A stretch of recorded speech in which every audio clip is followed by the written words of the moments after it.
мая состоялся главный праздник любителей колб и молекул, белых халатов и лабораторий – День химика. Что приготовили нам организаторы в этом году? Давайте посмотрим. День начался с энергичной зарядки в парке, эстафеты и мини-футбола в спортивном комплексе университета. День химика – вообще всероссийский праздник, который создан для того, чтобы сплотить всех химиков, потому что химия, она такая, то, что ты сидишь в лаборатории, что-то делаешь, а тут вот все химики собираются и что-то общее у них есть, это сплочает. Далее в актовом зале студенты порадовались зажигательным концертом, где они продемонстрировали свои таланты. Особенно зрителям запомнилось юмористическое стихотворение, понятное только химикам. Также на концерте были награждены лучшие представители факультета.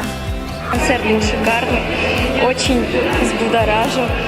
На самом деле, он как бы объединяет всех химиков. Он очень красочный, яркий. Я хочу, чтобы вот это мероприятие повторялось каждый год. Химический факультет – это как одна большая огромная семья.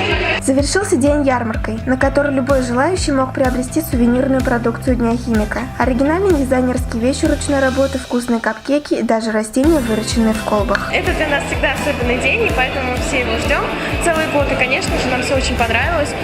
Очень в этом году прям близко было сотрудничество преподавателей и студентов. Они сегодня играли в футбол, бегали, вышли на зарядку, пришли на концерт. Это прям для нас очень важно, что они так ценят нас и что приходят на наши мероприятия. Я считаю, что праздник удался и все было замечательно. Поздравляем всех химиков с их праздником! Желаем интересных опытов и только удачных экспериментов. Илона Савалева, Адель Хусаинова, специально для Правком ТВ. Может быть, что-то пожелать? Всем здоровья, счастья, здоровья.